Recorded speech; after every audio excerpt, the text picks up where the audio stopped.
الحمد لله نحمده ونستعينه ونستغفره ونؤمن به ونتوكل عليه ونعوذ بالله من شرور أنفسنا ومن سيئات أعمالنا من يهده الله فلا مضل له ومن يضلل فلا هادي له وأشهد أن لا إله إلا الله وحده لا شريك له وأشهد أن محمدا عبده ورسوله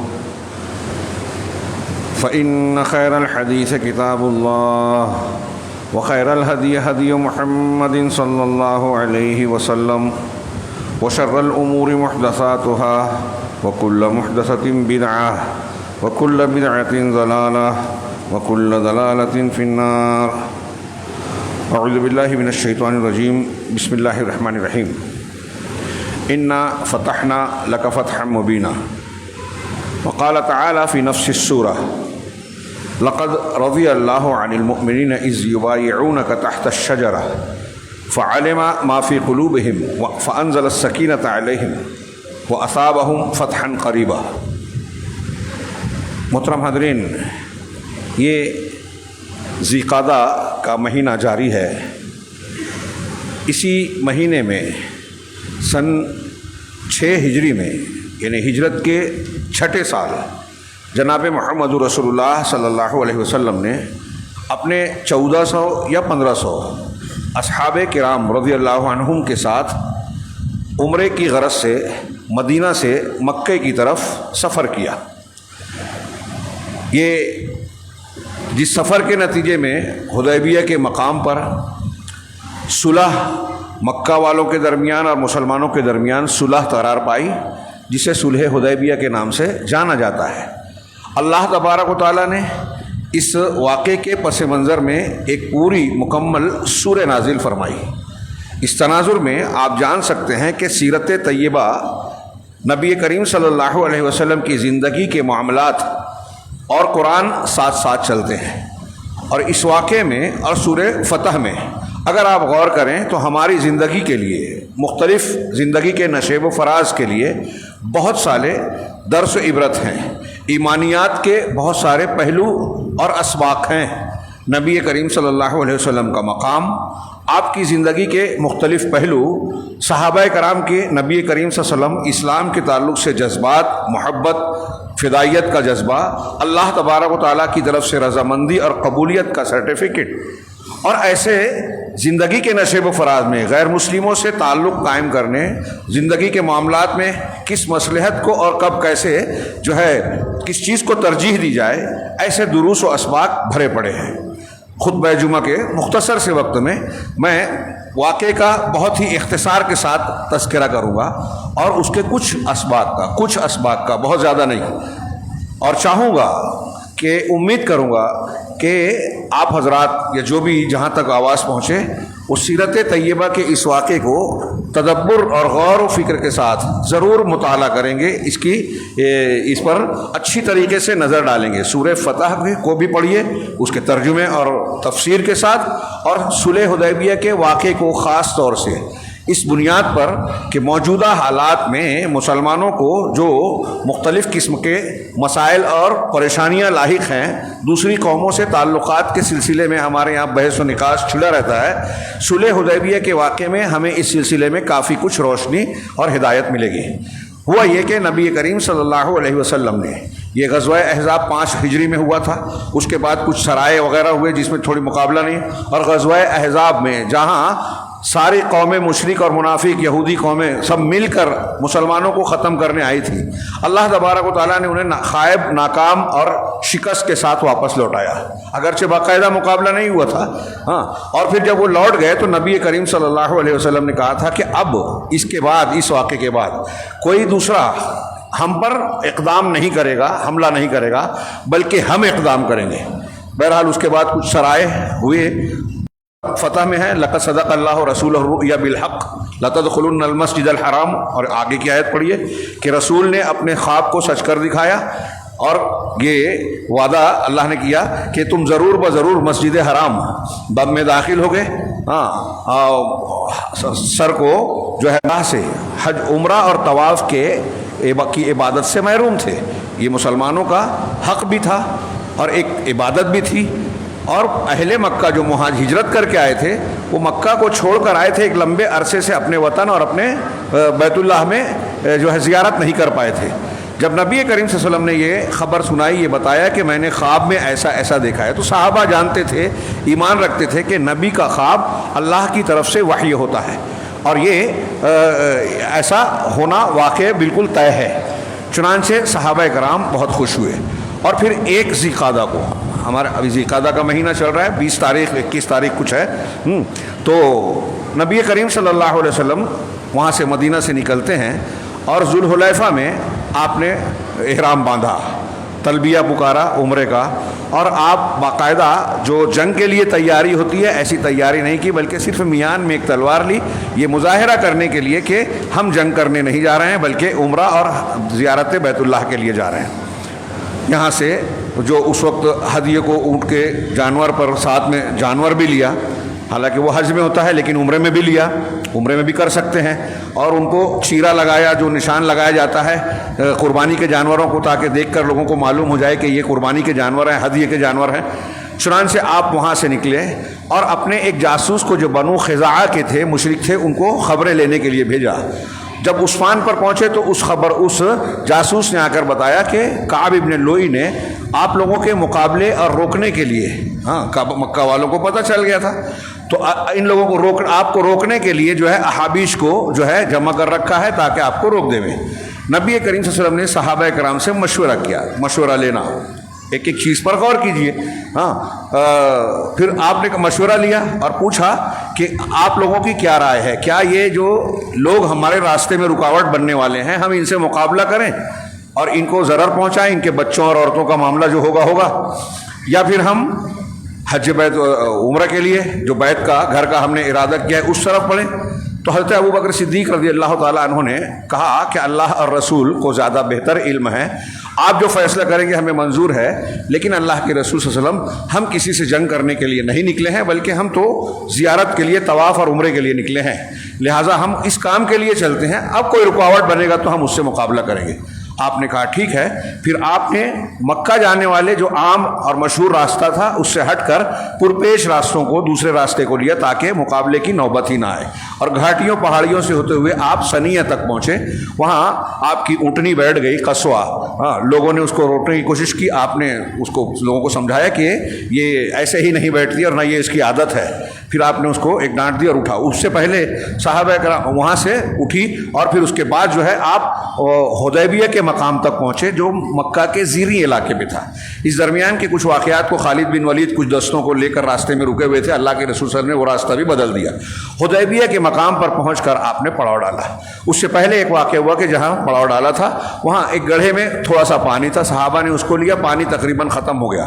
لوگوں نے پیاس کی شکایت کی، آپ نے اپنے ترکش سے تیر نکالا اور کہا کہ جا کے اس پانی میں ڈالو، اور لوگوں نے ڈالا تو وہاں سے پانی ابلنا شروع ہوا، یہاں تک کہ سارے لوگوں نے پانی حاصل کیا، سیراب ہو گئے. بہرحال حدیبیہ کے مقام پر آپ نے پڑاؤ ڈالا. اب مکہ والوں کو اس کی خبر تو ہو ہی چکی تھی. ان لوگوں نے مختلف ایلچیوں کو بھیجا کہ خبر لائیں کہ محمد صلی اللہ علیہ وسلم کیا چاہتے ہیں. الگ الگ لوگ آئے، ورقہ بن بدیل اور دوسرے. اللہ کے نبی صلی اللہ علیہ وسلم نے سب سے واضح طور سے کہا کہ ہم جنگ لڑنے نہیں آئے ہیں، ہم عمرے کی غرض سے آئے ہیں، ہم ہتھیار وغیرہ بھی نہیں لائے ہیں، جانوروں کو ساتھ لائے ہیں، ہمیں کسی سے تعارض نہیں ہے. اگر مکہ والے ہمیں یا تو اپنا کام کرنے دیں، ہمیں اور آزاد چھوڑ دیں، ہم اپنی عبادت کر کے واپس ہو جائیں گے، اور اگر وہ جنگ ہی چاہتے ہیں تو پھر ہم دیکھیں گے اس مقابلہ آرائی کے لیے. اور ویسے بھی جنگوں نے مکہ والوں کو توڑ دیا ہے، ان کی کمر کو جو ہے کمزور کر دیا ہے، ان کو بہت ضربیں لگائی ہیں، لہٰذا بہتر ہے کہ ہمیں اپنا کام کرنے دیا جائے. وہ اب پیغام لے کر گئے. مکہ والوں کو پہلے اعتبار نہیں آیا تو مزید ایک آدمی کو بھیجا. اس میں ایک ایسے قبیلے کا آدمی تھا جو ہدیے کی جانور کی بڑی قدر کرتے تھے. تو اللہ کے رسول صلی اللہ علیہ وسلم نے دور ہی سے دیکھ کر صحابہ سے کہا کہ ہدیے کے جانور کو سامنے کر دو. اس نے دیکھا تو جانور دیکھ کر ہی کہا کہ واللہ یہ تو ہدیے کے جانور ہیں اور یہ لوگ عبادت کی غرض سے آئے ہیں، ان سے جنگ نہیں کرنا چاہیے. واپس جا کے مکہ والوں کو انہوں نے یہی پیغام دیا. پھر اس کے بعد کئی لوگ آئے اور عروہ بن مسعود ثقفی آئے، اور اللہ کے نبی صلی اللہ علیہ وسلم سے مشہور بات چیت کی. اور اس میں انہوں نے کہا کہ محمد صلی اللہ علیہ وسلم اگر آپ جو ہے آپ نے وہی باتیں دہرائی جو ورقہ وغیرہ سے کہہ چکے تھے. تو اس نے کہا کہ اگر آپ اپنے قوم قبیلے کے لوگوں سے لڑتے ہیں اور ان کا صفایا کرتے ہیں تو سوچئے کہ کیا آپ سے پہلے کوئی ایسا شخص گزرا جس نے اپنے ہی قبیلے کے لوگوں کو مارا ہو؟ اور اگر ایسا نہیں ہے تو میں تو دیکھتا ہوں کہ آپ کے ساتھ اوباش لوگ ہیں. اس پر ابو بکر صدیق کو غصہ آیا اور بہت سخت کلام کہا. ہاں، گالی جیسی بات، امسس بزر اللہ جیسا جملہ تاریخ کی روایتوں میں آتا ہے. جس پر انہوں نے پوچھا کہ یہ کون ہے تو کہا ابو بکر ہے. تو کہا اگر آپ کا مجھ پر احسان نہیں ہوتا اور میں نے اس کا بدلہ نہیں چکایا تو اس بات کا جواب دیتا. بہرحال اس نے بات چیت کی، نبی کریم صلی اللہ علیہ وسلم سے گفتگو کی اور آپ نے اسے بھی وہی سب کیا. لیکن صحابہ کرام نے اس آدمی کے اس کے سامنے بڑا زبردست مظاہرہ کیا، اور وہ یہ کہ اللہ کے نبی صلی اللہ علیہ وسلم وضو کرتے تو آپ کے وضو کا پانی صحابہ کرام زمین پر گرنے نہیں دیتے بلکہ اپنے ہاتھوں پر لیتے. آپ کوئی حکم دیتے خاموشی سے سنتے اس کو پورا کرتے. ویسے بھی یہ صحابہ کرام اللہ کے نبی صلی اللہ علیہ وسلم کے ساتھ یہی معاملہ کرتے تھے، انتہائی ادب و احترام عزت کے ساتھ. آپ کی باتوں پر جو ہے بالکل لبیک کہتے ہوئے فوراً اسے جو ہے اس کی تعمیل کرتے تھے. تو یہ سارا منظر جب عروہ بن مسعود ثقفی نے دیکھا تو واپس مکہ والوں کے پاس گیا اور کہا کہ مکہ والوں، میں تمہیں ایک رائے دیتا ہوں. ہاں، میں نے قیصر و کسریٰ کو دیکھا، نجاشی بادشاہ کو دیکھا، قیصر و کسریٰ کے بادشاہوں کو دیکھا اور ان کے ماننے والے درباریوں کو دیکھا. میں نے نہیں دیکھا کہ کسی بادشاہ کو ماننے والے اس کے درباری اپنے بادشاہ کی عزت و احترام تعظیم ویسے کرتے ہوں جیسے محمد صلی اللہ علیہ وسلم کے اصحاب محمد صلی اللہ علیہ وسلم کی عزت و تعظیم کرتے ہیں. واللہ میں نے دیکھا کہ آپ کا کوئی پانی آپ کے بدن سے گرتا تھا، زمین پہ نہیں گرتا تھا. آپ زبان سے لعاب تھوک نکالتے ہیں تو صحابہ کرام آپ کے ساتھیوں میں سے کسی کے ہاتھ اور بدن پر گرتا تھا، زمین پہ نہیں گرتا تھا. اور کوئی حکم جب آپ بات کہتے تھے تو وہ سر جھکا کے سب ادب و احترام سے سنتے ہیں اور آپ کی بات کی فوراً تعمیل کرتے ہیں. لہٰذا بہتر ہے کہ میرے حساب سے ان سے صلح کر لیں اور ان سے جنگ اور تعارض نہ کریں. ہاں، پھر اس کے بعد جب یہ واقعہ بھی ہو گیا تو حضرت اللہ کے نبی صلی اللہ علیہ وسلم نے سوچا کہ اپنے کسی سفیر کو مکہ والوں سے بات کرنے کے لیے بھیجا جائے اور یہ ترازی کیا جائے کہ ہم صرف جنگ کے لیے نہیں، ہم صرف عمرے کے لیے آئے ہیں. چنانچہ وہ آپ نے حضرت عمر بن خطاب سے کہا کہ آپ جائیے. عمر بن خطاب رضی اللہ تعالیٰ عنہ کے کعب ابن لوئی ابن بنی کعب جو ہے ان میں سے کوئی میرا رشتہ دار اور ہمدرد مکہ میں نہیں بچا. اگر مجھے کوئی اذیت دی گئی، گھیرا گیا تو میرا کوئی ساتھ نہیں دے گا. لیکن عثمان رضی اللہ تعالیٰ عنہ، عثمان بن عفان ذو النورین، ان کے رشتہ دار اور قریبی لوگ کئی لوگ مکہ میں موجود ہیں. لوگ اگر ان کے خلاف کوئی کھڑا ہوتا ہے تو وہ ان کی عزت کریں گے، ان کی باتیں سنیں گے.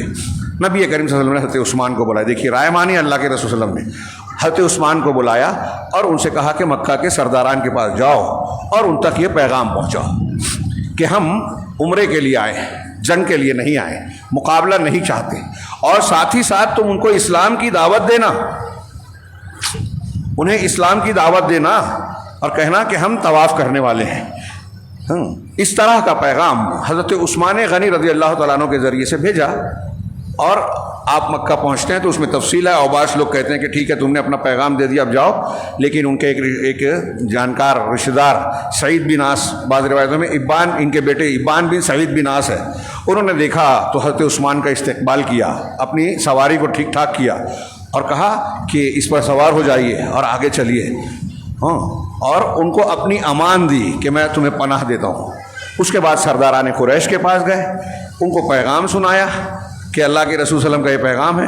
سرداران قریش کے لیے انا کا مسئلہ تھا کہ اگر اس طرح مسلمان اتنی بڑی تعداد میں آتے ہیں، طواف کرتے ہیں، حج عمرہ کرتے ہیں تو پورے عرب میں ہماری شان، ہماری عزت و قوت پر بٹا لگے گا، ہماری بے عزتی ہوگی کہ مسلمانوں کے سامنے ہم دب گئے. وہ آئے اور کر کے چلے گئے.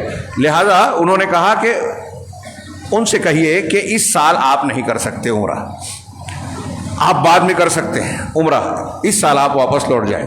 اور اس طرح کی بات چلی اور حضرت عثمان سے کہا کہ آپ چاہیں تو آپ طواف، آپ عمرہ کر لیجئے، آپ مکہ میں آ گئے ہیں تو آپ عمرہ کر لیجئے.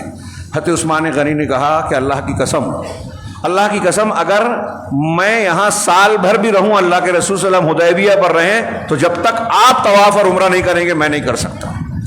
اسی بیچ میں بعض لوگوں نے، عبد الرحمن بن ناصر السعدی نے ایسی روایتیں بھی نقل کی ہے جس میں یہ تذکرہ ہے کہ حضرت عثمان کے جانے کے بعد کئی صحابہ کرام نے اللہ کے رسول نے کہا کہ حضرت عثمان کو تو خلاصی مل گئی، مکہ میں جانے کی اجازت مل گئی، چلے گئے، پہنچ گئے تو وہ عمرہ کر لیں گے، ہم لوگ محروم رہیں گے۔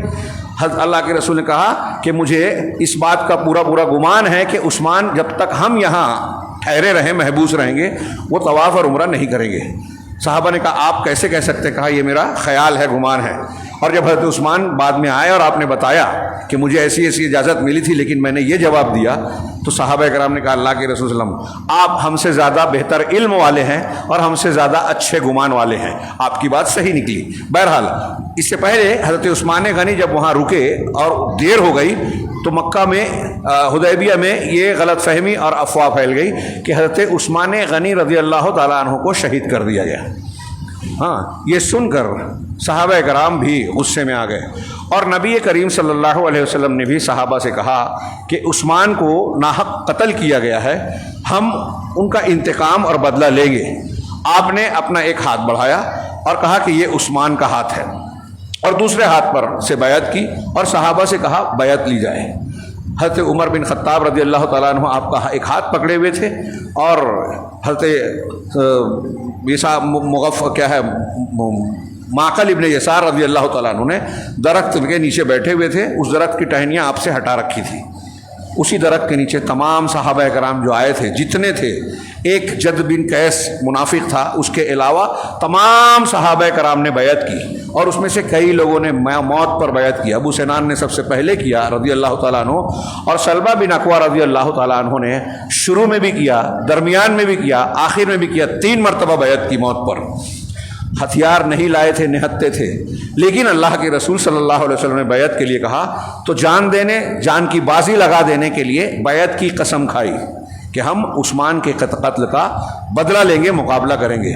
اللہ کے نبی صلی اللہ علیہ وسلم کے صحابہ 1400-1500 جو صحابہ تھے درخت کے نیچے جو یہ بیعت کر رہے تھے، اللہ تعالیٰ نے سورہ فتح میں اس کا بھی ذکر کیا، لقد رضی اللہ عن المؤمنین اذ یبایعونک تحت الشجرہ، یقیناً اللہ راضی ہوا ان مومنین سے جو درخت کے نیچے آپ کے ہاتھ پر بیعت کر رہے تھے۔ یبایعونک تحت الشجرہ، درخت کے نیچے بیعت کر رہے تھے۔ فعلم ما فی قلوبہم، ان کے دلوں میں جو کچھ تھا اللہ نے اس کو جان لیا، اچھی طرح جانتا تھا، یعنی وہ سچے ہیں، اخلاص نیت رکھتے ہیں، صدق اور وفا ان کے اندر ہے۔ آج رافضی اور ان کے ہم نوا بہت سارے لوگ جو ہمارے ہاں لانچ کیے گئے ہیں، ان صحابہ کرام پر تنقید کرتے ہیں، ان پر انگلیاں اٹھاتے ہیں، ان کو برا بھلا کہتے ہیں۔ کچھ لوگ کہتے ہیں کہ وہ سب کے لیے نہیں ہے، یہ مرزا انجینئر اور کچھ اور لوگ کہتے ہیں کہ مولانا ابو الاعلیٰ مودودی، مغیرہ بن شعبہ، عمرو بن عاص، امیر معاویہ رضی اللہ عنہ کو برا بھلا کہتے ہیں، تنقیدیں کرتے ہیں۔ تو اس میں سے مغیرہ بن شعبہ جن کا میں نے نام لیا، اس میں مغیرہ بن شعبہ رضی اللہ تعالیٰ عنہ بھی اس بیعت میں، اس جماعت میں شامل تھے۔ لہذا اللہ تبارک و تعالیٰ نے کہا کہ اللہ ان سے راضی ہوا، لیکن رافضی راضی نہیں ہے، مولانا مودودی صاحب خوش نہیں ہیں، اور ہمارے یہاں بہت سارے اور بھی لوگ ہیں، مرزا علی انجینئر، ان کو جتنے ماننے والے ہیں کسی بھی حیثیت سے مانتے ہیں وہ بھی اس کے موافق ہیں، بدعتی ہیں۔ تو اللہ نے کہا اللہ ان سے راضی ہوا اور ان کے دلوں کی بات کو جان گیا۔ فانزل علیہم، کیا ہے، فانزل سکینت علیہم، ان پر ان کے دلوں میں سکینت، اطمینان ڈال دیا ان کے اوپر، اور ایک دوسری فتح کو بطور ثواب بدلے کے ان کو عطا کیا۔ خیبر کی فتح ہوئی کچھ ہی دنوں بعد، اور بہت کچھ اس میں مسلمانوں کو حاصل ہوا۔ بہرحال اللہ تبارک و تعالیٰ نے یہ جو کہا، رسول اللہ صلی اللہ علیہ وسلم کا فرمان بھی ثابت ہے، صحیح حدیثوں میں ہے کہ لا يدخل النار احد بایع تحت الشجرہ ممن بایع تحت الشجرہ، دونوں الفاظ ہیں، اور لا يدخل النار من شہد بدرا والحدیبیہ، یہ دو الگ الگ روایتیں ہیں کہ وہ لوگ جو بدر میں شریک رہے اور جو حدیبیہ میں شامل رہے وہ جہنم میں نہیں جائیں، لا يدخل النار، جہنم میں نہیں جائیں گے۔ اور ایک روایت یہ جو ہے کہ جو لوگ، جن لوگوں نے درخت کے نیچے بیعت کی، ان میں سے ایک بھی، احد ان کہا، ایک بھی جہنم میں نہیں جائے گا۔ اب اس میں مغیرہ بن شعبہ بھی ہیں اور 1400 صحابہ کرام، ان سب کے بارے میں اللہ تبارک و تعالیٰ نے کہا کہ یہ جنت میں، جہنم میں نہیں جائیں گے۔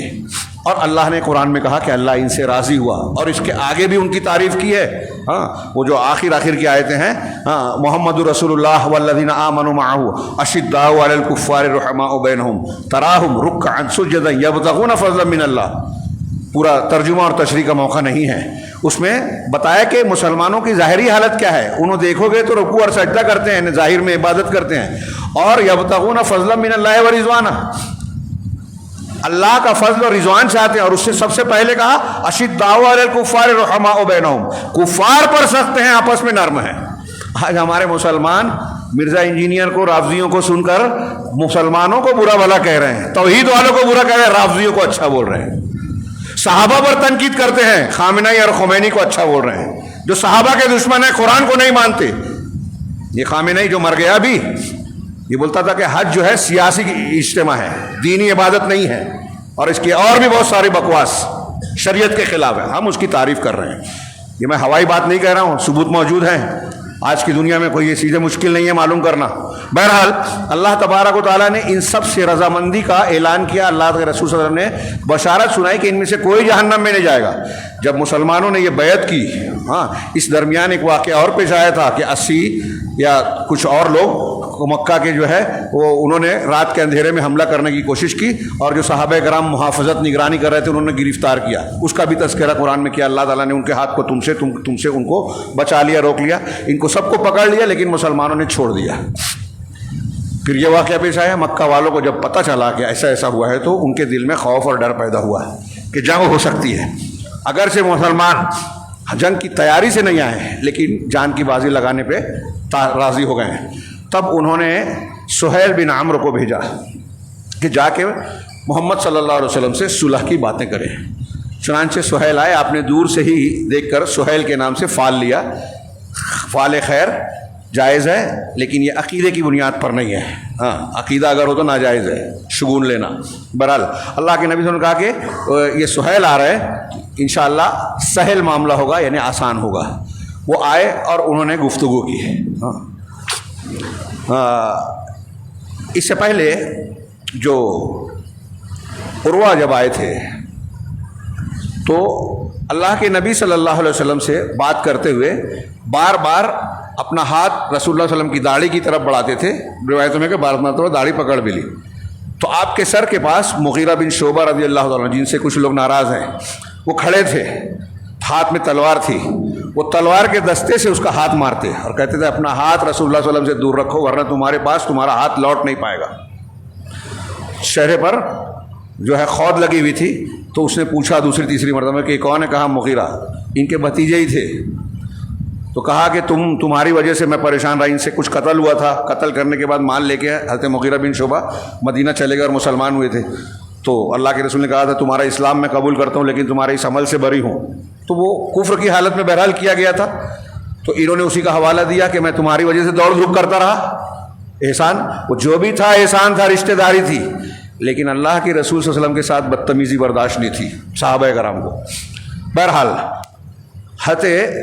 اللہ کے نبی صلی اللہ علیہ وسلم کے پاس جب سہیل آئے تو انہوں نے جو بات چیت کی، صلح کی پیشکش کی، اور یہ کہا کہ آپ اس سال تو عمرہ نہیں کر سکتے، آئندہ سال آئیے گا، اور پھر صلح کی دفعات کے لیے پیشکش کی۔ آپ صلح کے لیے راضی ہو گئے، ہاں، میں بہت اختصار سے کام لے رہا ہوں، اور پھر صلح کی دفعات لکھے جانے کے لیے طے کیا گیا کہ لکھا جائے۔ تو آپ نے پہلے کہا بسم اللہ الرحمن الرحیم لکھا جائے، تو اس نے کہا کہ یہ رحمان ہم نہیں جانتے کیا ہے، الرحمن الرحیم۔ ہاں، دیکھیے اللہ کے ناموں کا انکار مسلمانوں کے کئی فرقے کرتے ہیں، آج بھی ہیں۔ تو آپ نے کہا ٹھیک ہے، اس نے کہا بسمک اللہم لکھو، تو آپ نے کہا ٹھیک ہے بسمک اللہم لکھو۔ اس سے کوئی فرق نہیں پڑتا کہ اس نے ایک نام کا انکار کیا، اصل اللہ کا نام تو مان رہا ہے۔ بہرحال ہاں، چنانچہ پھر آگے تھا کہ من محمد ابن عبداللہ من محمد رسول اللہ۔ تو سہیل نے کہا کہ اگر ہم آپ کو اللہ کا رسول مانتے تو آپ سے جنگ کیوں کرتے، آپ کو کیوں روکتے؟ تو میں یہ نہیں لکھوں گا۔ اللہ کے رسول نے حضرت علی سے کہا کہ رسول اللہ کاٹ دو۔ حضرت علی نے کہا میں نہیں کاٹ سکتا۔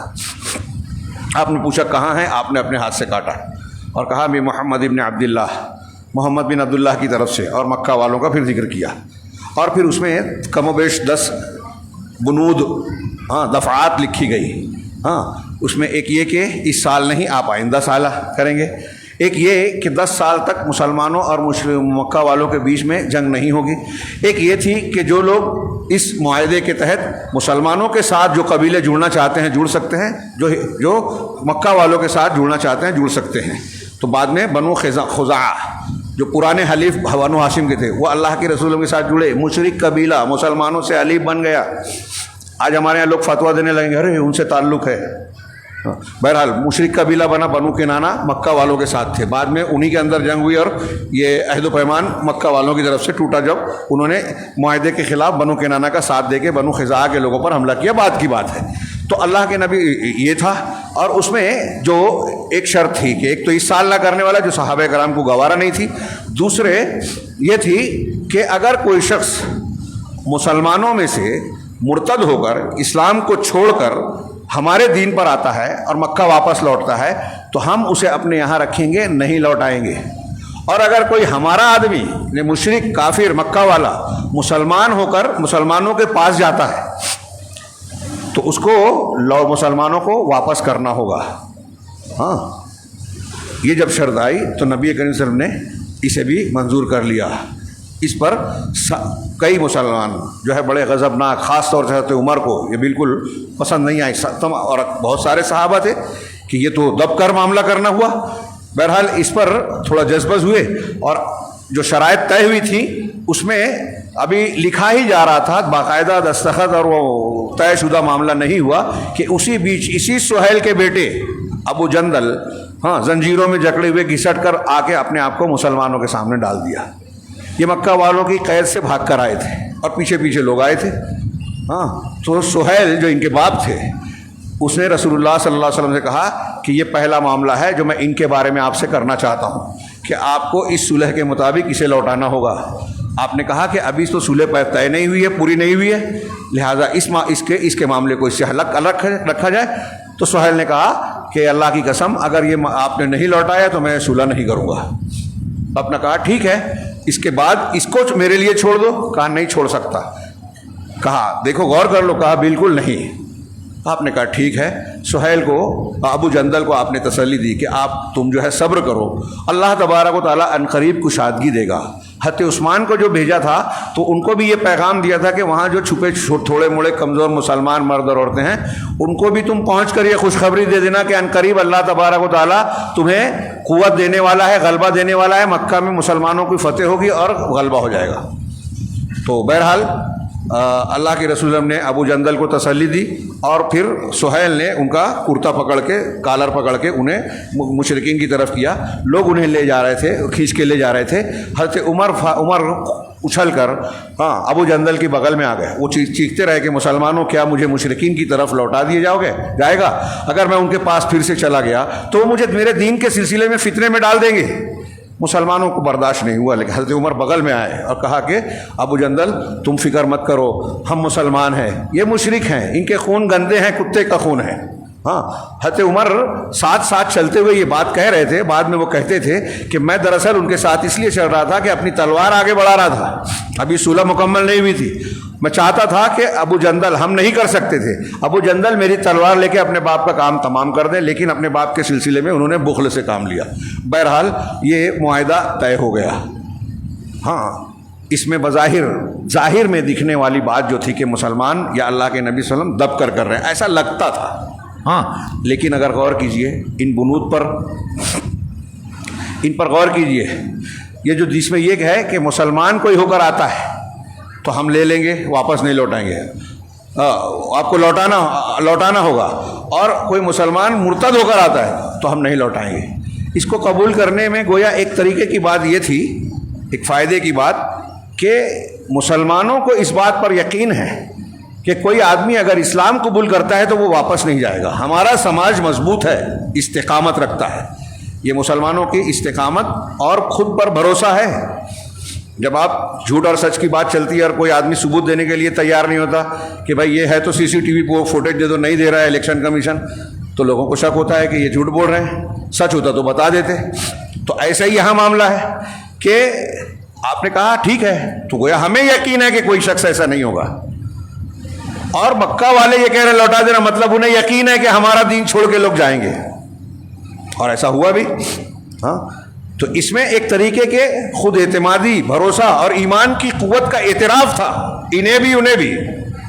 یہ صلح پہلی مرتبہ جب سے مسلمان ہو کے مکہ سے مدینہ گئے اور وہاں ایک ریاست اور حکومت کا قیام ہو رہا تھا بتدریج، تو اس درمیان پہلی مرتبہ مکہ والوں کی طرف سے مسلمانوں کو اپنے برابری کی حیثیت دینے کا مظاہرہ ہوا، کیونکہ صلح برابری کے لوگوں سے ہوتی ہے، اور مسلمانوں کو ایک ریاست حکومت کے طریقے پہ قبول کیا مکہ والوں نے. اس صلح کا ایک میسج یہ بھی تھا. تیسرا یہ کہ صلح کر کے جب انہوں نے طاقت مانا تو عرب میں بھی میسج گیا کہ مسلمانوں کی ایک قوت ہو گئی ہے. منافقین کے لیے بھی میسج گیا کہ اب یہ ایسے ہلکے پھلکے یا ٹوٹے پھوٹے لوگ نہیں رہے، یہ باقاعدہ ایک طاقت ہے. مکہ والے بھی ان سے مجبور ہیں ان کی بات ماننے پر، ان کی حیثیت کا اعتراف کرنے پر. اسی طریقے سے یہ صلح، اس صلح کا سب سے اہم فائدہ جو ہوا وہ یہ کہ مسلمانوں کے لیے اب ادھر سے جو مسلسل ہجرت کرنے کے بعد سے خطرہ رہتا تھا کہ ان کی طرف سے کوئی چال، سازش یا حملہ ہوگا، اس سے تحفظ حاصل ہو گیا. امن میں آ گئے مسلمان. اور اس امن کے بعد کیا ہوا؟ دعوت و تبلیغ کا دروازہ کھلا. دعوت و تبلیغ کا دروازہ کھلا. اور اندازہ لگائیے کہ اللہ کے نبی صلی اللہ علیہ وسلم کے اب تک کے دور اور دعوت و تبلیغ کے بعد جتنے لوگ مسلمان ہوئے تھے، جتنے لوگ مسلمان ہوئے تھے، صرف صلح ہونے کے بعد 1 سال 2 سال میں اس سے کہیں زیادہ بلکہ دگنا مسلمان ہو گئے. 1 سال کے بعد، اور 2 سال کے بعد تو فتح مکہ ہو گیا. اسی لیے صلح حدیبیہ فتح مکہ کا مقدمہ بھی بنا، یعنی یہ تمہید تھی فتح مکہ کی، اسی کی بنیاد پر مکہ فتح ہوا. اور اس کے بعد جب امن ہو گیا تو مسلمانوں نے مکہ والوں کو، مشرکین کو چھوڑ کر اب دوسرے قبیلوں کی طرف رخ کیا اور بڑی تیزی سے دعوت و تبلیغ کا کام کیا. اللہ کے نبی صلی اللہ علیہ وسلم نے اسی پیریڈ میں شاہان عالم کو، دنیا کے بڑے بڑے بادشاہوں اور حاکموں کو اسلام کی دعوت کے خطوط لکھے. غور کیجئے کہ جنگ مسلمانوں کے لیے زیادہ فائدہ مند ہے یا امن کی وہ حالت جس میں دعوت و تبلیغ کو انجام دے سکیں. میرا اشارہ غور سے، موقع نہیں ہے، میں مسائل مستنبط نہیں کر رہا ہوں ابھی. اس میں ایک مسئلہ یہ ہے کہ آج کے ماحول میں دیکھیے کہ جہاں ہم دعوت و تبلیغ کر سکتے ہیں وہ نہیں کر رہے ہیں، اور ہمارے کچھ نوجوان جو اسلام کے تعلق سے غیرت، حساسیت کا اور جذباتیت کا مظاہرہ کرتے ہیں، وہ لڑنے بھیڑنے کی بات کرتے ہیں. لڑنے بھیڑنے کی ضرورت اس وقت پڑتی ہے جب دعوت و تبلیغ کا راستہ بند ہو. دعوت و تبلیغ کے ذریعے سے آپ دلوں پر قبضہ کیجئے. جب آپ کسی کو دعوت دے کر اپنا ہمنوا بنا لیں گے تو آپ کا ساتھ دے گا، جانثار بنے گا، آپ سے محبت کرنے والا ہو جائے گا، نفرت کرنے والا نہیں رہے گا. ہندوستان جیسے ماحول میں غور کیجئے، اس پر میں نے تھوڑا سا کہا ہے، تفصیلی غور کیجئے. تو اللہ کے نبی صلی اللہ علیہ وسلم کو یہ صلح جو ہے ہر اعتبار سے مسلمانوں کے لیے انتہائی مفید ثابت ہوئی. اسی لیے بعد میں، اگرچہ اس وقت صحابہ کرام کو تھوڑا دل میں کبیدگی کچھ کو تھی اور قرآن کی سورہ بعد میں نازل ہوئی واپسی میں، لیکن بعد میں صحابہ کرام کہتے تھے اپنے دوسرے مسلمانوں سے، بعد کے لوگوں سے، کہ تم فتح مکہ کو فتح کہتے ہو اور ہم صلح حدیبیہ کو فتح کہتے ہیں. کیونکہ اصلی غلبہ، اصلی فتح صلح حدیبیہ ہے، اور فتح مکہ کا بیج اور بنیاد بھی یہی تھی، اور اس سے پہلے ہجرت سب سے پہلے اہم تھی.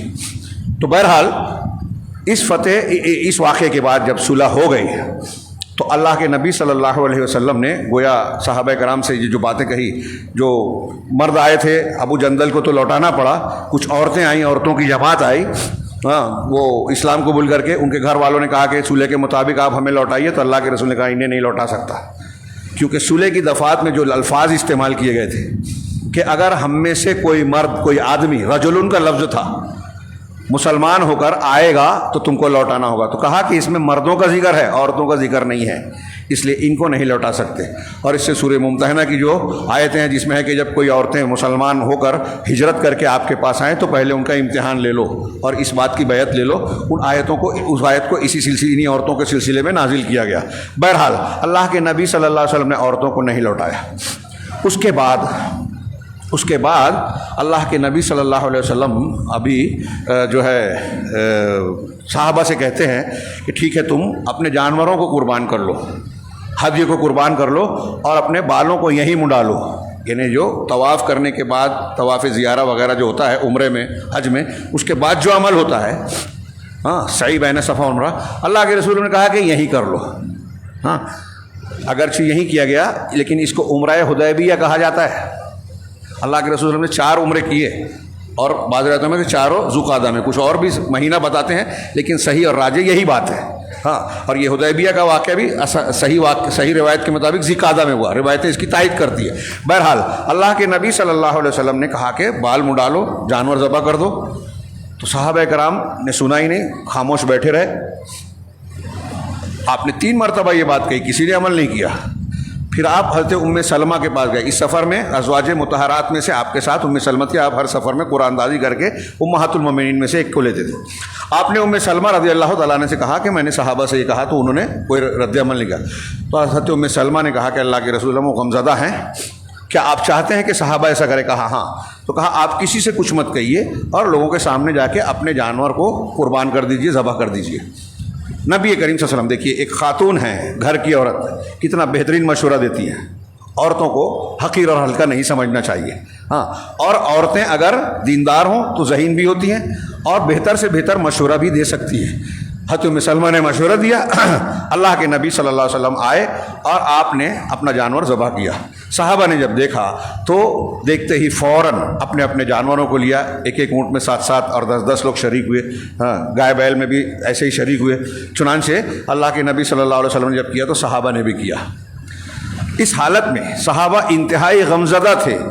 اس طریقے سے اپنے حجام کو بلا کر بالوں کو مونڈتے ہوئے ایسا لگتا تھا جیسے ایک دوسرے کی گردن کاٹ دیں گے. صحابہ کا بیان ہے، ہم اتنے غمزدہ تھے.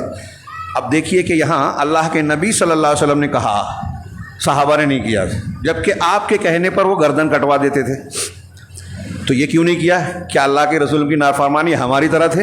نہیں سمجھ میں آ رہا ہے، نہیں مانیں گے. نہ کر کے بھی اللہ کے رسول کی مخالفت نہیں کر رہے ہیں، معصیت نہیں کر رہے ہیں. اہل علم نے لکھا کہ صحابہ کرام کو اس معاہدے میں اس بات کا غم تھا، 2 باتیں خاص طور سے. ایک تو یہ کہ عمرہ کرنا ہے ہمیں تو مکہ میں جا کے کعبہ کی زیارت کرنی تھی، ہم دوری رہ کے کر رہے ہیں، وہاں نہیں پہنچ رہے ہیں جبکہ قریب آ چکے ہیں. تو ہم چاہتے ہیں کہ عمرہ کریں. تو انہیں ایک خیال تھا اور ایک یہ کہ بھائی جو آدمی ہمارا ہوگا وہاں جائے گا تو لوٹائیں گے نہیں، وہاں کا آئے گا تو لوٹانا پڑے گا. یہ 2 چیزیں صحابہ کرام میں سے بہت سارے لوگوں کو کھل رہی تھی کہ یہ ہم دب کر رہے ہیں. بہرحال ان کو یہ چاہت تھی کہ ہم مکہ میں جائیں، طواف کریں اور وہاں جہاں مقام شرعی طور سے جہاں جانور ذبح کرنا چاہیے وہاں کریں. اس لیے ان کا ذہن و دماغ اس طرف نہیں جا رہا تھا اور اللہ کے نبی صلی اللہ علیہ وسلم کی بات کو نہ ماننے کا خیال نہیں تھا. ہاں لیکن جب دیکھا کہ آپ کر رہے ہیں تو صحابہ نے بھی کیا. دل میں بوجھ ہے، طبیعت مائل نہیں ہے، لیکن اللہ کے رسول صلی اللہ علیہ وسلم نے کیا تو ہم کو بھی کرنا ہے. یہ ہم کو درس ہے.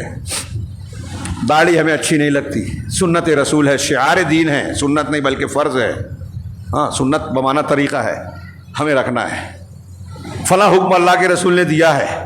ہاں خواتین کو پردہ بوجھ لگ رہا ہے، اللہ کے رسول نے حکم دیا ہے. ہاں ماحول ایسا ہے کہ اس کو لوگ اس کا مذاق اڑاتے ہیں، تنقید کرتے ہیں. بظاہر آزادی دکھتی ہے جو آوارگی ہے اور گلیمر ہے، یہ ہے وہ ہے. رسول کا حکم ہے، ہمیں ماننا ہے. دنیا کے دوسرے شریعت کے جتنے بھی دوسرے احکامات ہیں اس پر غور کرتے چلے جائیے. صحابہ کا یہ مزاج، یہ منہج تھا. ہاں پھر اس کے بعد اللہ کے نبی صلی اللہ علیہ وسلم جب وہاں سے واپس لوٹنے لگے تو عمر بن خطاب غصے سے بھرے ہوئے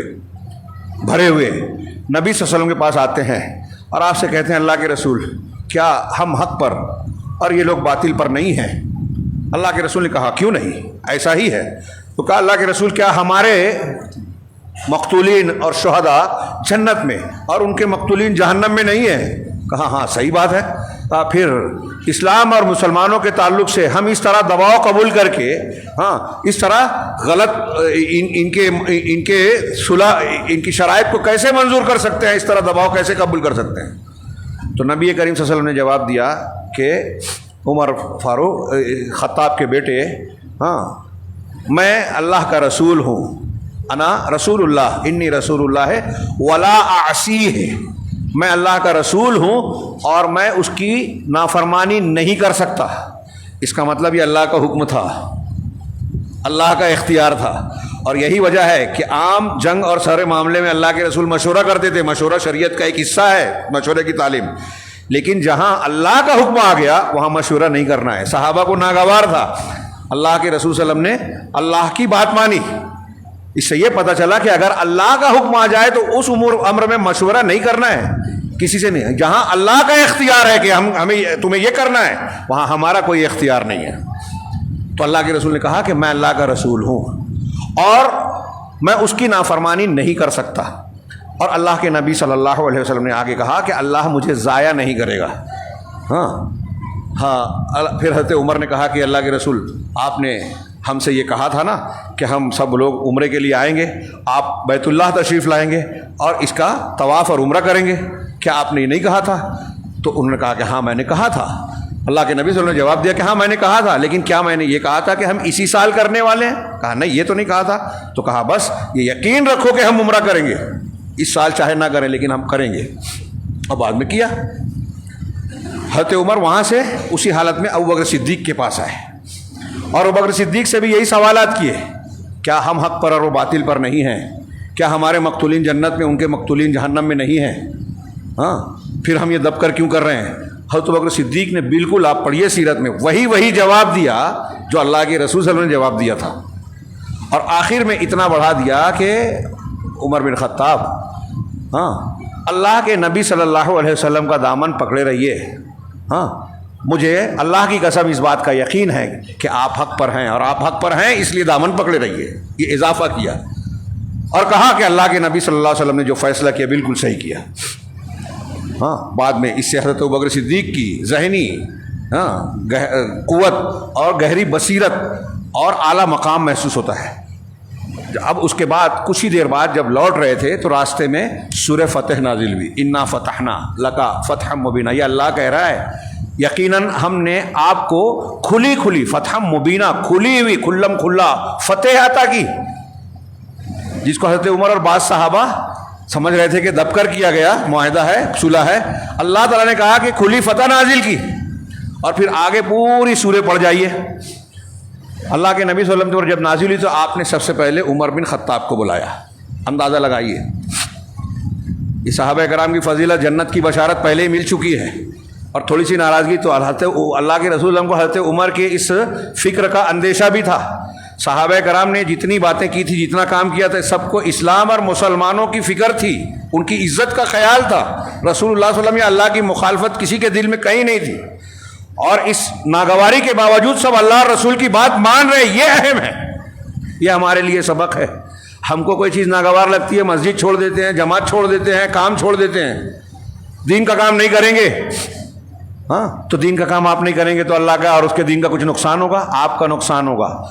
آپ اپنے آپ کو محروم بنا رہے ہیں, آپ بتا رہے ہیں کہ آپ بدقسمت ہیں, اللہ نے آپ کو موقع نہیں دیا ہے. جس کو موقع دیا ہے وہ خوش قسمت ہے, اللہ نے اس کو چن لیا ہے. صحابہ کرام اعلیٰ ترین ایمان والے تھے, اللہ ان سے راضی ہوا, یوں ہی راضی نہیں ہوا. بہرحال حضرت عمر بن خطاب کو بلایا, پوری سورہ پڑھی, اور سورہ سننے کے بعد عمر فاروق کہتے ہیں کہ اللہ کے رسول کیا یہ فتح مبین ہے؟ کہا ہاں. حضرت عمر کہتے ہیں کہ اب مجھے اطمینان ہو گیا, اللہ کا کلام بھی آ گیا تو اب مجھے بالکل اطمینان ہو گیا. اور پھر عمر فاروق کہتے ہیں کہ میں نے اس دن جو بات کی تھی, جو رد عمل ظاہر کیا تھا, اس پر مجھ کو بے حد افسوس تھا, انتہائی افسوس تھا, میں نادم تھا, اور اپنے آپ کو گنہگار محسوس کرتے ہوئے میں نے بہت ساری نیکیاں کی, صدقہ و خیرات کیا, روزے رکھے, ہاں نیکیاں کی, اللہ سے توبہ کی, اتنا کیا کہ مجھے اب امید ہے کہ اللہ کی طرف سے مجھے خیر ملے گا.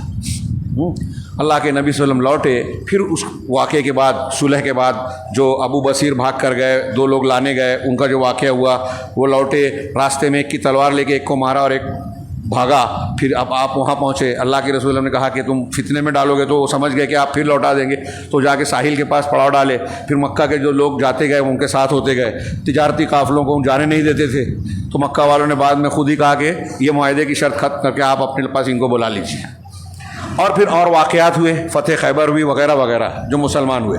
اس پورے تناظر میں جو دروس اور عبر ہیں ان کے لیے موقع نہیں ہے.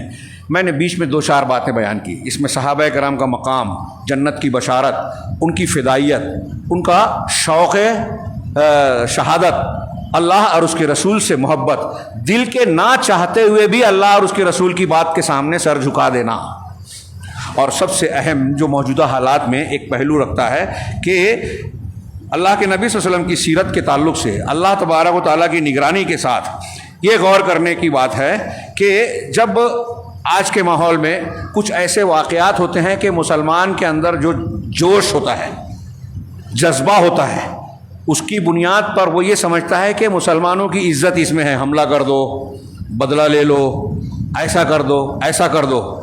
وہاں بھی صحابہ کرام کا جوش جذبہ یہ کہہ رہا تھا کہ مکہ والوں کے سامنے دبنا نہیں ہے، لیکن اللہ اور اس کے رسول نے جو فیصلہ کیا وہ کیا تھا کہ صلح کی جائے۔ ہاں، اس سال عمرہ نہ کرو، آئندہ سال ٹھیک ہے، مکہ والے کہہ رہے ہیں مان لیا جائے۔ تو اس میں بظاہر مسلمان دب رہے تھے۔ آج بھی کئی ایسے مواقع ہو سکتے ہیں کہ ایسا لگتا ہو کہ مسلمان دب رہا ہے۔ کئی مقامات پر ہوا، ہمارے ہاں مسجد توڑ دی گئی، بابری مسجد، مسلمانوں نے جو کوشش کرنی تھی کہ نہیں کر سکے۔ آج ہم خاموش ہیں، اب یہاں تو خاموش ہیں، لیکن ایران میں، فلسطین میں، سعودی عرب میں اور فلاں جگہ کیا ہوتا ہے ہمیں حالات معلوم بھی نہیں ہے۔ سچی جھوٹی کہانیاں، واقعات اور باتیں آتی ہیں اور خبروں کی بنیاد پر ہم اپنا موقف تیار کر لیتے ہیں۔ یہاں دیکھیے صحابہ کرام کی بات سمجھ میں آ رہی ہے، مطلب جو چیز تھی بظاہر انہیں جو خوبی نظر آ رہی ہے، حقیقت میں وہ خوبی نہیں تھی۔ ان سے صلح کر لینا اسلام اور مسلمانوں کے لیے خیر تھا۔ تو ایک چیز جس میں اللہ کے نبی صحابہ کرام کو، ایک مسلمانوں کی ایک بڑی تعداد جس کو سمجھ رہی تھی کہ ہمارے جذبے اور ہماری خواہش کے خلاف یہ ہو رہا ہے اور اس میں ہماری بے عزتی ہے بظاہر، حقیقت میں وہ اسلام اور مسلمانوں کے لیے خیر تھا، اور یہ اللہ جانتا تھا، رسول اللہ صلی اللہ علیہ وسلم نے یہ فیصلہ کیا۔ ایسے ہی اگر آج کچھ ایسے مسائل آتے ہیں تو ہر کوئی ہمارے یہاں سوشل میڈیا پہ مشورہ دینے لگتا ہے حکومت کے لوگوں کو، بادشاہوں کو، علماء کو، مولویوں کو، اور اس کے حساب سے اگر بات نہیں کی جاتی تو علماء کو تنقید کرنے لگتا ہے، ارے یہ بزدل ہیں، ان کو حالات معلوم نہیں ہیں، یہ ایسے ہیں اور یہ ویسے ہیں، جبکہ انہیں یہ نہیں پتہ ہوتا کہ شرعی مصلحت اور دنیاوی مصلحت ان میں سے کون سی چیز زیادہ اہم ہے، کس چیز میں دور اندیشی ہے، کس چیز میں اسلام اور مسلمانوں کے لیے فائدے کا پہلو ہے۔ یہ وہ لوگ سمجھتے ہیں جو ارباب حل و عقد ہیں، جو معاملات کو باریکی سے جانتے ہیں، حالات سے واقفیت رکھتے ہیں۔ غور کیجئے، یہ جو میں بتا رہا ہوں صلح حدیبیہ میں بعض صحابہ کرام سے کو بھی کوئی ایک طرح سے برا لگا، لیکن مخالفت نہیں کی، جماعت سے الگ نہیں ہوئے۔ اللہ کے نبی صلی اللہ علیہ وسلم، اللہ یا بڑے لوگوں پر، ابو بکر صدیق پر ابو بکر صدیق نے بھی وہی جواب دیا نا جو اللہ کے رسول نے دیا۔ حضرت عمر نے ان کو برا نہیں کہا، دل میں کبیدگی تھی کہ ہم دب رہے ہیں، اور بعد میں جب قرآن بھی آ گیا تو اور اطمینان ہو گیا، اللہ کے رسول کا فیصلہ قبول کیا۔ آج ہمارے یہاں یہی جذبہ نہیں ہے، اور ایسا لگتا ہے ہوگا بھی نہیں، کیونکہ ماننے کے لیے کوئی تیاری نہیں ہے۔ ہر ایک شخص اپنے آپ پر بھروسہ کرتا ہے، اپنی سمجھ پر نازاں ہے، مجھے جو سمجھ رہے وہی صحیح ہے۔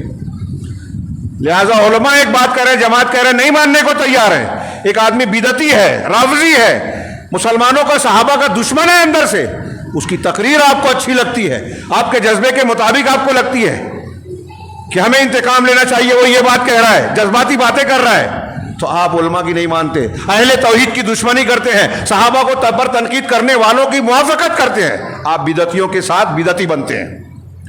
یہ آپ سے مراد وہ سارے لوگ ہیں جو آج اس طرح کا فساد پھیلائے ہوئے ہیں، جو دین، مسلمانوں کی خیر کا، دعوت و نشر و اشاعت کا کام نہیں کرتے، نہیں کر سکتے، جن کو سمجھ نہیں ہے کہ مسلمانوں کے لیے فائدے نقصان کی بات کیا ہے، جو علم اور گہرائی سے محروم ہے، وہ آج مسلمانوں کے معاملات میں بولتے ہیں، سوشل میڈیا پہ فیصلہ کن باتیں کہتے ہیں۔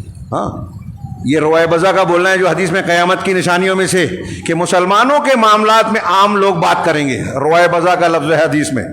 ہاں، کہ ہر چلتا پھرتا سوجھ بوجھ نہیں ہے، جاہل ہے، مغفل ہے، علم نہیں رکھتا، وہ علماء، حکام اور بڑے لوگوں کے خلاف اپنی رائے پیش کرے گا، لوگوں سے بولے گا یہ ہونا چاہیے، یہ ماننا چاہیے۔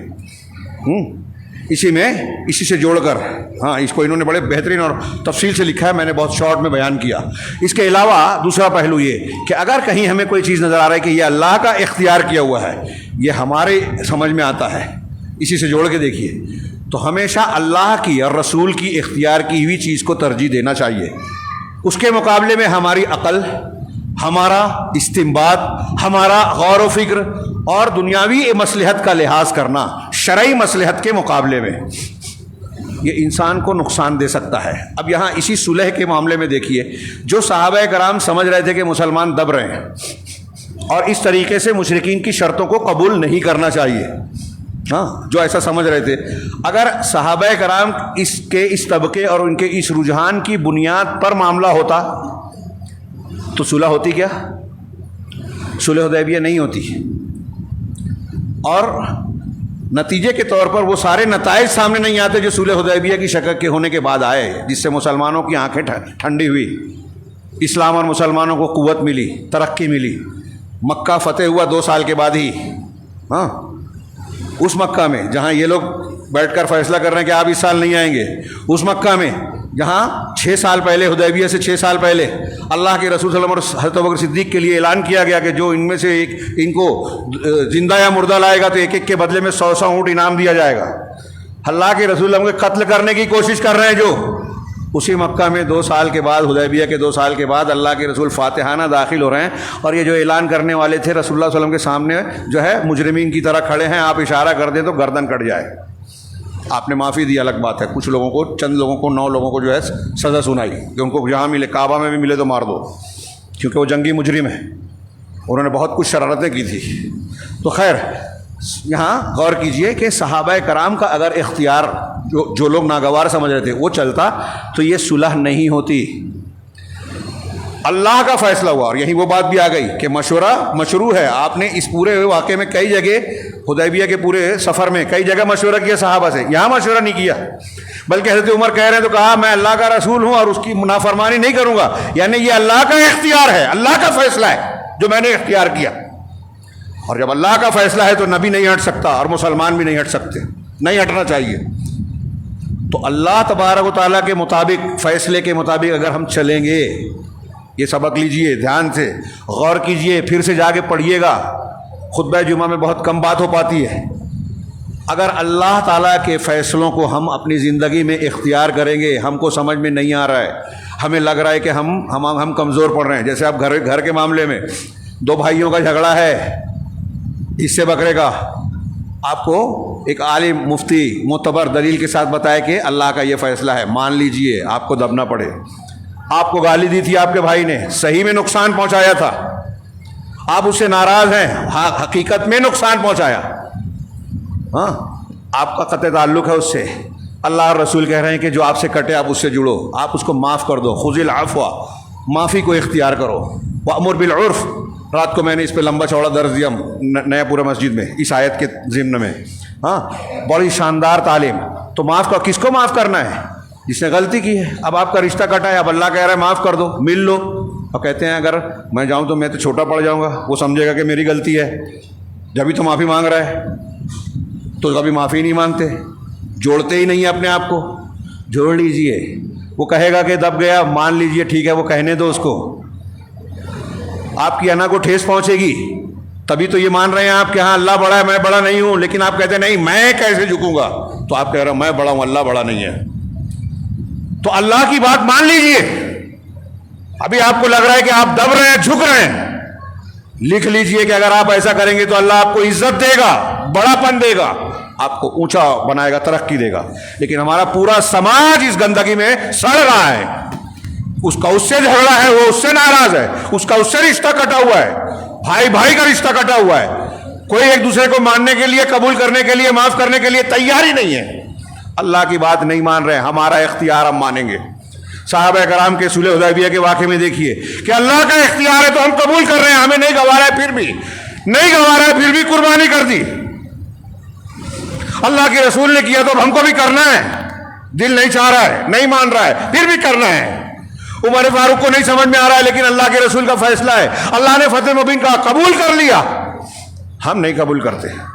یہ میں نے 1-2 مثالیں دی ہے، کتنے مقامات ہیں جماعت کا فیصلہ ہے، ہم نہیں مانتے، ہم دین کا کام نہیں کرتے، کچھ تھوڑا موڑا کام کر کے جمعہ کے دن آ گئے، سمجھتے ہیں احسان کر دیا دین پر، چلتے پھرتے ہم برائیاں دیکھ رہے ہیں، خاموش ہیں، گھر میں بے نمازی ہے، خاموش ہیں، جماعت کو ضرورت ہے، ہم شوق پر خرچہ کریں گے، لیکن جماعت میں چندہ نہیں دیں گے، دین کے لیے ہمارے پاس ٹائم نہیں ہے، اسپورٹس کے لیے ہے، موبائل کے لیے ہے، وقت ضائع کرنے کے لیے اپنے بچوں کو توحید سکھانے اور خود سیکھنے کے لیے وقت نہیں ہے.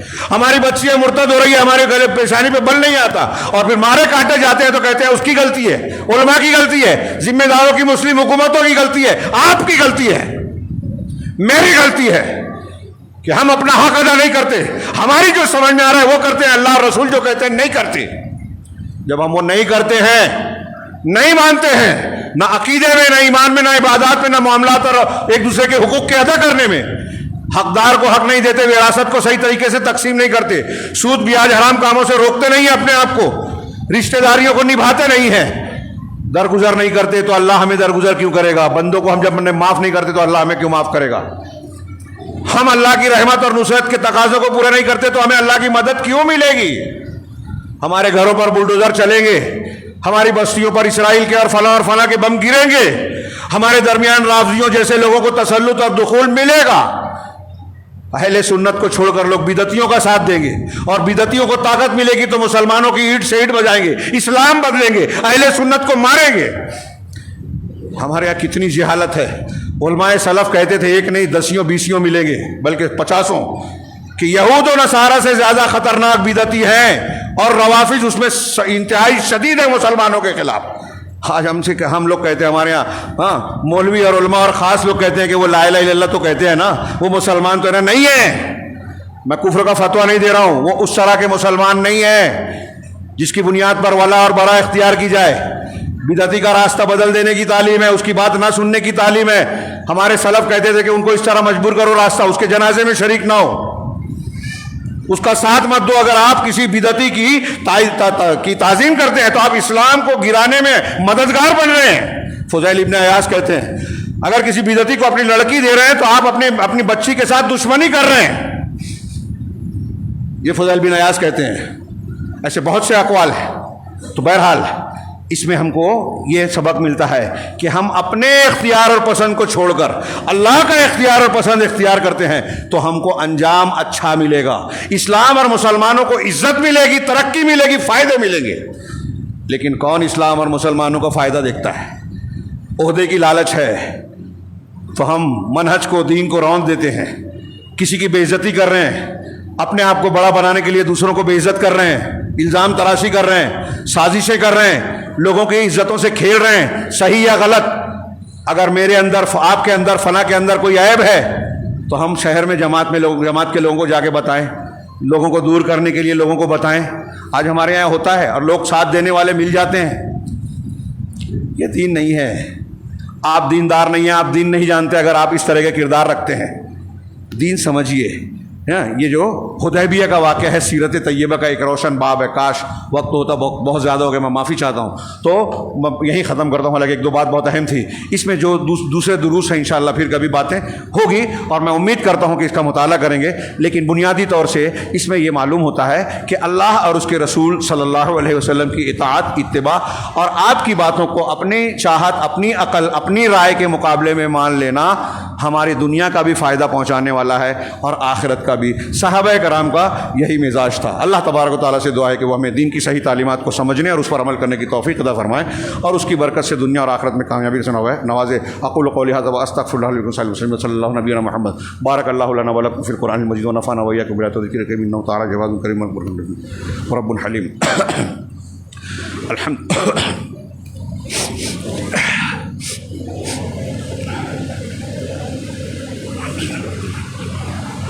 الحمد لله نحمده ونستعينه ونستغفره ونؤمن به ونتوكل عليه ونعوذ بالله من شرور أنفسنا ومن سيئات أعمالنا من يهده الله فلا مضل له ومن يضلل فلا هادي له وأشهد أن لا إله إلا الله وحده لا شريك له وأشهد أن محمدا عبده ورسوله.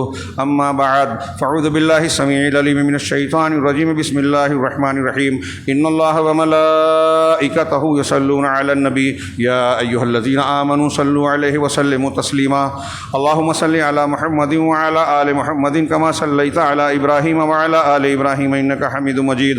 اللهم بارك على محمد وعلى آل محمد كما باركت على إبراهيم وعلى آل إبراهيم إنك حميد مجيد.